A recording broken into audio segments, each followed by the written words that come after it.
విశాఖ ఉక్కుకు సంబంధించి ఇప్పుడు జరుగుతున్నటువంటి ప్రహసనం దాదాపు అలాగే ఉంది. ఉక్కు ఫ్యాక్టరీని పునరుద్ధరించడానికి లేదా నడిపించడానికి కేంద్ర ప్రభుత్వం, మోదీ ప్రభుత్వం 10,000 కోట్ల పైన 11,000 కోట్ల దాకా ప్యాకేజీ ఇవ్వాలని నిర్ణయించటం మంచిదే, తప్పకుండా సంతోషకరమే. కార్మిక సంఘాలు వాళ్ళు కూడా అందరూ దాన్ని ఆహ్వానిస్తున్నారు. అయితే ఎలా ఉపయోగిస్తారు? దాంట్లో ఎక్కువ భాగం ఈక్విటీ పెట్టుబడికి, కొంత మాత్రమే వర్కింగ్ క్యాపిటల్ నిర్వహణ పెట్టుబడికి వినియోగిస్తారని చెప్తున్నారు. అది ఎలా జరుగుతుందో మనం చూడాలి. సంక్రాంతి నాడు కూడా కార్మికులకు, ఉద్యోగులకు జీతాలు లేవు. అవుట్ సోర్సింగ్ కాంట్రాక్ట్ లాంటి వాళ్ళు దాదాపు అవుట్ అయిపోయారు. ఉన్న వాళ్ళకు కూడా విఆర్ఎస్ ఇస్తున్నారు, తీసుకోమని ఒత్తిడి చేస్తున్నారు. ఇవన్నీ నేను నిన్న మాట్లాడా. కాకపోతే కీలకమైన అంశం ఏంటంటే దీనికి పెద్ద పండుగ చేసుకోవటం, బ్యానర్లు ప్రకటించటం, స్పెషల్ ఇంటర్వ్యూలు పెట్టడం చాలా గొప్ప. విశాఖ ఉక్కుకు ఏదో వరప్రసాదం లభించినట్టు, ఇది మోదీజీ ఔదార్యమైనట్టు పెద్ద హంగామా చేస్తున్నారు. ఇప్పుడు మీరు సీతారాం యేచూరి చెప్పిన కథను గుర్తు చేసుకుంటే ఎవరు ఈ పరిస్థితిని సృష్టించారు, ఎందుకు సృష్టించారు, దాదాపు ఒక 10 సంవత్సరాలుగా ఇదే కొనసాగడానికి కారకులు ఎవరు, అంతకుముందు కూడా ఎందుకు ఈ పదే ప్రశ్నలు వచ్చాయి, ఇవన్నీ మన ముందుకు వస్తాయి. అంటే ఎవరైతే సమస్యను, సంక్షోభాన్ని సృష్టించారో, ఎవరైతే దాన్ని నిరుత్పాదకంగా చేసి దాని ఉత్పత్తి సామర్థ్యాన్ని తగ్గించారో, ఎవరైతే దానికి క్యాప్టివ్ మైన్స్, దాని సొంత గనులు కేటాయించకుండా మార్చారో, భారాలు పెంచారో, ఎవరైతే విదేశాల నుంచి కొన్నటువంటి ముడి సరుకును కూడా తీసుకోనివ్వకుండా గంగవరం రేవును అదానీ పరం చేశారో, ఇవన్నీ నష్టానికి కారణాలు. ఇవన్నీ ఎవరు చేశారు?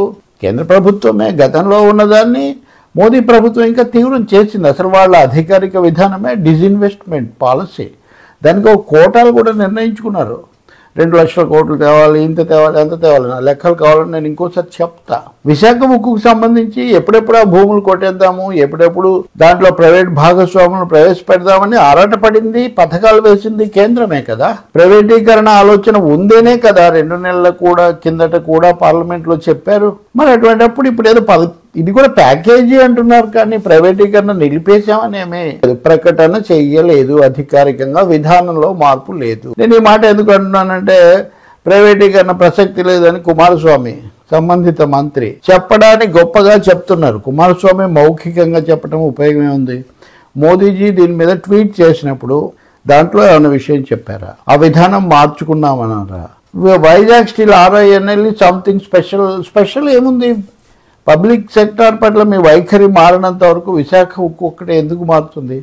RINLకు సంబంధించి మీరు పెట్టిన బేరసారాలు ఆగిపోయాయా? 10 రోజుల కిందటనే స్టీల్ శాఖ, ఉక్కు శాఖ కార్యదర్శి వాణిజ్య పత్రికలతో మాట్లాడుతూ కేవలం మేమిచ్చే ప్యాకేజీ మాత్రమే సరిపోదు, ఇంకా ఇతర భాగస్వాములు అంటే ప్రైవేట్ భాగస్వాములను కూడా కలుపుకోవాల్సి ఉంటుంది అని చెప్పిన మాట నిజం కాదా? ఇంకొకటి, సంస్థను బతికించడమే ఉద్దేశం అయితే జీతాలు ఇవ్వకుండా ఎందుకు మార్చారు? ఇవన్నీ ప్రశ్నలండి. ఇంకా చాలా పెద్ద ప్రశ్న.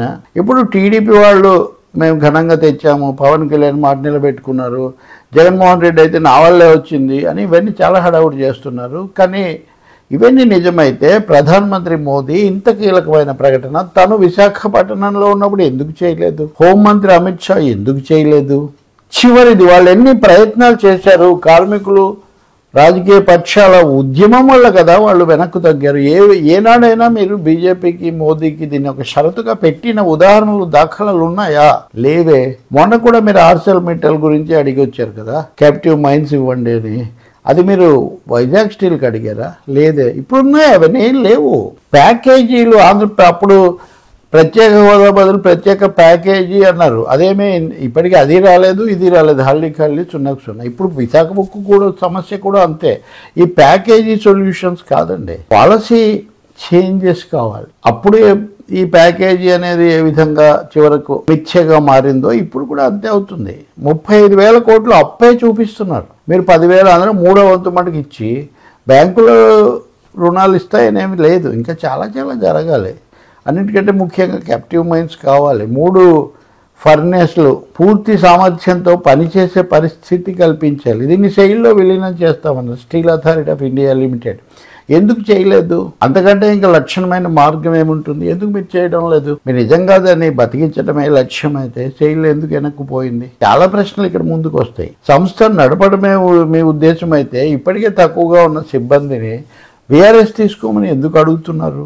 డెప్యుటేషన్ మీద ఇతర చోట్లకి ఎందుకు పంపుతున్నారు? అన్నిటి మించి ఉక్కు శాఖ కార్యదర్శి చెప్పినట్టు ఇతరుల భాగస్వామ్యం కూడా కావాలి, ఇది ఒక్కటే చాలదని ఎందుకు అంటున్నారు? ప్రైవేటీకరణ ప్రసక్తి లేదని కుమారస్వామి చెప్తున్న మాటే కేంద్ర ప్రభుత్వ ప్రకటనగా కానీ నరేంద్ర మోడీ మాటగా కానీ ఎందుకు రాలేదు? ఈ ప్రశ్నలకు పరిష్కారం రానంత వరకు విశాఖ ఉక్కు సమస్య పరిష్కారమైనట్టు కానే కాదు. జరిగినంత వరకు సోఫార్ సో గుడ్, అంతవరకు మంచిదే, దాన్ని కూడా కార్మిక సంఘాలు చేస్తున్నాయి. కానీ దీంతోనే పరిష్కారం కాదు అనేవి బల్లగుద్ది చెప్తున్నాయి. ఇంకా ఈ పరిష్కారం మా గొప్పతనం అంటే మా గొప్పతనం అని పోటీ పడ్డం అర్థం లేదు. వైసీపీ కూడా ఈ విషయంలో గట్టిగా ఏదో మేమే చేసామని చెప్పుకోవడం అర్థం లేని విషయం. వాళ్ళు ఒత్తిడి అప్పుడు చేయలేదు. ఇప్పుడు మెజారిటీ లేని మోదీ కొంతవరకు దీన్ని ఆమోదించినట్టు కనిపిస్తున్నా కానీ 30,000 కోట్లు ఇవ్వలేనంత దుస్థితిలో కేంద్రం ఏం లేదు. ప్యాకేజీ అయినప్పుడు అది 30,000 కోట్లకు కూడా ఇవ్వచ్చు కదా. ఇంకోటి, విశాఖ స్టీల్ ప్లాంట్ భూములు అమ్మము అని ఏమన్నా చెప్తున్నారు, ఇప్పుడు చెప్పడం లేదే. కాబట్టి ప్రైవేటీకరణ లేదని స్పష్టమైన ప్రకటన లేకుండా, క్యాప్టివ్ మైన్స్ లేకుండా, భాగస్వాములను తీసుకురాము అనే ప్రకటన లేకుండా, ఇంకా ఏం మాట్లాడినా కానీ మొత్తం ఒకేసారి విడుదల చేయకుండా ప్యాకేజీ అనడం అనేది, ప్యాకేజీగానే ఉంటాయి పరిష్కారాలు కూడా, సంపూర్ణ పరిష్కారం కానే కాదు. దిశలో ఆలోచన కూడా లేదు. This is only purchasing time. దీంట్లో ఇంకో ప్రమాదం కూడా ఉంది. అదేమంటే, ఈ కాలంలో ఉక్కు ఫ్యాక్టరీలో అన్ని నిర్ణయాలు చేస్తారు. సహజంగా కేంద్రం చేస్తుంది.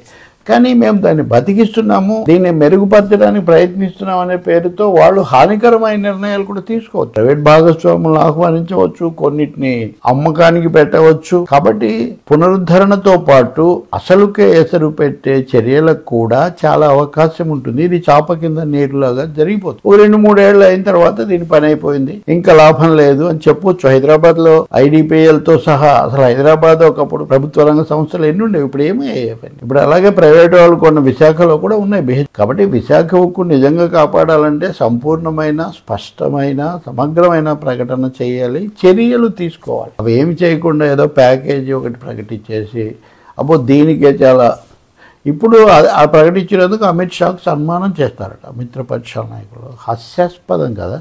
అంత సన్మానం మోదీ గారే చెప్పుంటే ఆయనకే చేసేవాడు కదా. మొన్న అమిత్ షాకు సన్మానం చేయడం ద్వారా ఏపీలో ఉన్న ఎన్డీఏ ప్రభుత్వం, ముఖ్యంగా తెలుగుదేశం, జనసేన, బీజేపీ పట్ల తమ విధేయతను ప్రకటించుకుంటున్నాయి. రేపు తాము తీసుకోబోయే రాజకీయ నిర్ణయాలకు బీజేపీ అనుకూలంగా ఉండే విధంగా అవి సంకేతాలు ఇస్తున్నాయి. కార్మిక సంఘాల విషయానికి వచ్చేస్తే మటుకు వచ్చిన మేరకు స్వాగతిస్తూనే ఇది పరిష్కారం చేయదు పూర్తిగా అని వాళ్ళు చాలా స్పష్టంగా చెప్తూ ఉన్నారు. ఇది కూడా మేము పోరాడడం వల్ల సాధ్యమైంది, కానీ మీరేమి దయాదర్శిన్యాలతో ఇవ్వలేదు అనే అంశం కూడా చెప్తున్నారు. చివరి అంశం నేను నిన్న చెప్పింది మళ్ళీ జోడిస్తున్నాను. సేలం ఉక్కు ఫ్యాక్టరీతో సహా చాలా ఉక్కు ఫ్యాక్టరీలను, భారీ ఫ్యాక్టరీలను అమ్మాలని ప్రయత్నించినప్పటికీ కార్పొరేట్లు ముందుకు రాలేదు. వాళ్ళు అప్పనంగా తీసుకోవాలని చూస్తున్నారు, కానీ తగిన మూల్యం చెల్లించి తీసుకోవాలనుకోవట్లేదు. దాని కార్మికులు లేకపోతే రాజకీయ పక్షాలు అడ్డుపడుతున్నాయి. అందువల్ల వచ్చిన పరిణామం ఇవన్నీ తెలుసుకోకుండా, చూడకుండా కేవలం భజన మాత్రమే చేయాలి, దీన్ని గొప్ప విముక్తిగా చూపించాలంటే అది వాస్తవానికి దూరంగా ఉంటుంది. అందుకనే నాకు తెలిసి విశాఖలో వామపక్షాలు, CPM, కార్మిక సంఘాలు ఆందోళన కొనసాగిస్తున్నాయి. మహాధర్నా ఇట్లాంటిది కూడా చేస్తూ ఉన్నాయి. చూద్దాం కేంద్రం నుంచి ఇంకా ఏమాత్రం స్పష్టమైన ప్రకటన వస్తుందో, కార్మికులు ముందుకు తెచ్చే కోర్కెల మీద, ఈ తొలగింపుల మీద ఎలాంటి జవాబు బాధ్యత కేంద్రం తీసుకుంటుందో.